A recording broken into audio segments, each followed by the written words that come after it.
રાજ્યભરમાં ફરી આવશે વરસાદનો ધમાકેદાર રાઉન્ડ। જ્યાં હવામાન નિષ્ણાંત ચિરાગ શાહે અતિ ભારે વરસાદની આગાહી કરી છે। બંગાળની ખાડીમાં લો પ્રેશર સિસ્ટમ સક્રિય થશે અને તેને કારણે આ વરસાદ વરસી શકે છે।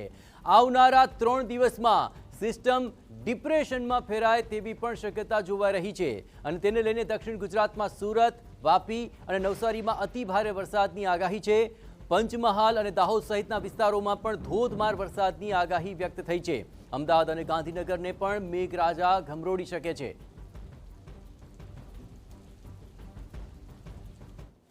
31મી જુલાઈના રોજ આપણા ગુજરાતમાં દક્ષિણ ગુજરાતના જે ભાગો છે, સુરત છે, વાપી છે, નવસારી છે, વલસાડ છે, ત્યાં આગળ આપણે ભારેથી અતિ ભારે વરસાદ પડવાની સંભાવના 31 તારીખના રોજ છે।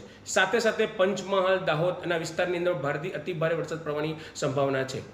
આવનારી 1 ઓગસ્ટ એ આપણા આખા ગુજરાત માટે એક બહુ જ ડેન્જર ઝોનમાં કહી શકાય, કારણ કે 1 ઓગસ્ટના પાછો ફરતી ભારેથી અતિ ભારે વરસાદ અને કોઈક એવા જિલ્લાઓમાં લગભગ 10 કે 15 ઇંચ ઉપર બી વરસાદ પડવાની પૂરેપૂરી સંભાવના છે, કારણ કે આ સિસ્ટમ બહુ સક્રિય છે।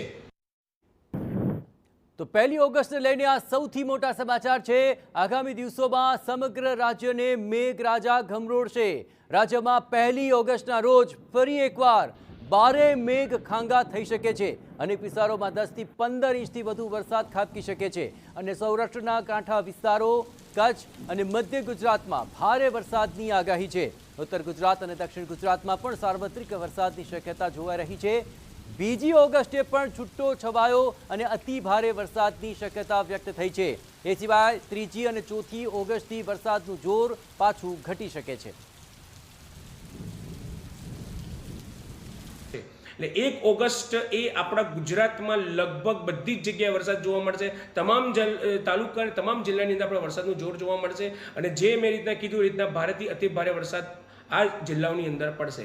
ત્યારબાદ 2 ઓગસ્ટના પણ ગુજરાતમાં મધ્ય ગુજરાત, દક્ષિણ ગુજરાત અને ઉત્તર ગુજરાતના ઘણા બધા વિસ્તારોમાં અમુક વિસ્તારોને બાદ કરીને અમુક વિસ્તારોમાં છૂટાછવાયા વરસાદ પડશે અને અમુક વિસ્તારને બાદ કરીને ભારેથી અતિ ભારે વરસાદ પડશે। 3 ઓગસ્ટ અને 4 ઓગસ્ટથી વરસાદનું જોર પાછું ઘટી જશે અને ગુજરાતમાં વરસાદનો જે એરિયા છે એ ઓછો થઈ જશે।